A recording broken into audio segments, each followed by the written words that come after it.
The Berlin Thunder bring in one of the first ever to call their offense, and the Rhein Fire are replacing Andrew Weidinger with who? We doing everything they talk about. You know I'm everything a boss about. Not putting work in. All right, if you're a coach watching this podcast, you love scheme, you love talking ball, then this one's for you guys, right? Let's talk about two coaches that recently just signed in the European League of Football. All right, the first one I want to get to, Berlin Thunder. Berlin Thunder are on a redemption tour. That's what it seems, right? You bring back Coach Jack Ball, who was your first initial coach year one in the European League of Football, and then you bring back another year one guy, an OG, and Adam Ritter. Adam Ritter, former CFL coach, head coach for the Barcelona Dragons in the first year of the European League of Football, right? Again, I don't remember if he called plays or not, but he's signed as the offensive coordinator for the Berlin Thunder, right?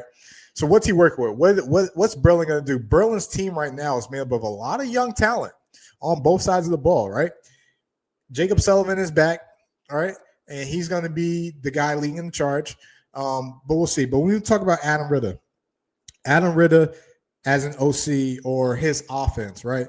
Fourth in passing when year one Barcelona Dragons, last in rushing, right? Barcelona historically has never really had a rushing game. Let's keep that in mind. Even when Andrew was there, they never really had a rushing game. Fifth in red zone efficiency, and that's out of 8 teams. We'll see how that plays out now that the league has grown to the amount there we have now. Keep it reminded that on that team you had Zach Edwards, who finished the league second in passing, and then you had Gene Constant, who finished the league first in receiving, and I think was the only 1,000-yard receiver that year. So what does that tell me? Berlin's going to push the ball downfield. All right.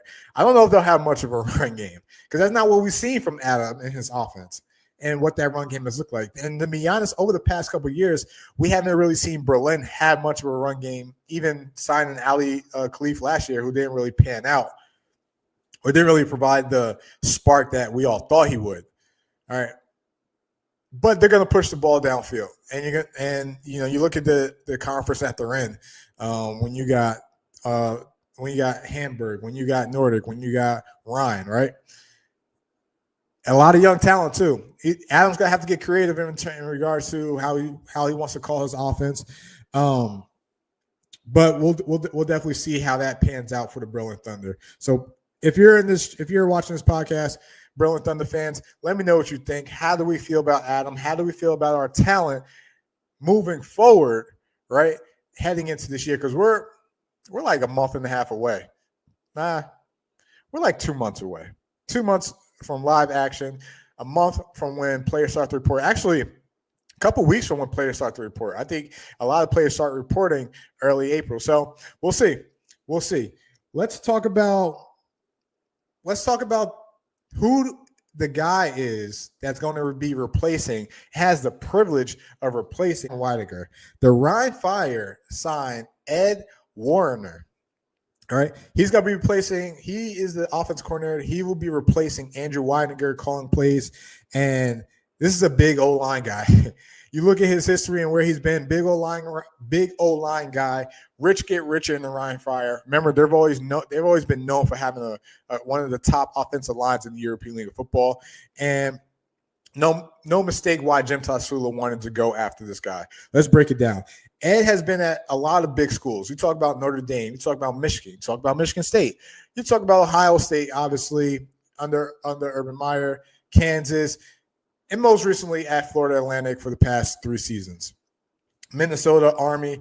This guy has been, a lot of quality spots.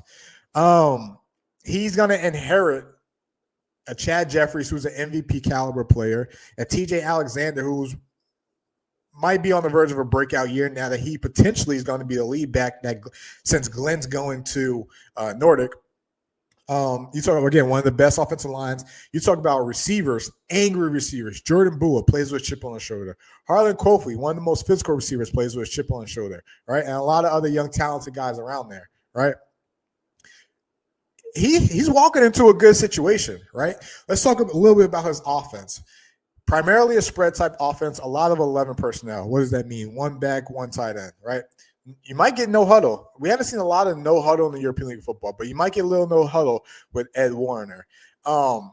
when I'm breaking down his offense and looking at what he likes to do, again, primarily spread, no huddle, counter gap scheme run game. So he's pulling backside guards, sometimes tackles. Not a lot of outside zone or inside zone. He's really a guy that wants to run power, run counter G schemes, and hit going downfield instead of moving lateral and waiting for a gap to open, right? He's a guy that likes to use the tight end as an H-back. What does that mean? The tight end is not on the line of scrimmage. He is right behind the tackle, sometimes behind the guard, depending on the formation, and he likes to fax him across sometimes to hit that and block him out, or as a lead blocker. We'll see. So you're going to see a lot of that from your H-back. Again, sometimes no huddle too. He'll live in 11 personnel. All right. He'll live in 11 personnel, and you could go spread, you could go empty, you could go a lot of different types of formations. But he loves pulling his O-lineman to block. All right. So Rhein Fire O-line, get ready to move, because you're going to move a little bit with this guy.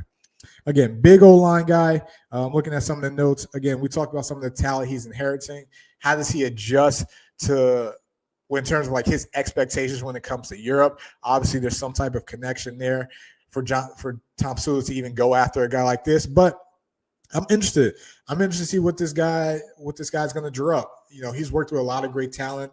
JT Barrett. We'll see. But this is the guy Jim Tom Sula is trusting to run offense, is trusting to lead them to the promised land, trusting to continue the consistency and the dominance that the Rhein Fire have had over the past couple of years as the Fire embark on this three-peat, on the road to history, something that's never been done in the young history of the European League of Football. Ed Warner has the privilege of replacing Andrew Weininger.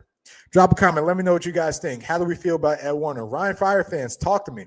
How do we feel heading into this year? And we know what the expectation is, and we know what the goal is, and that's to get that third ELF championship.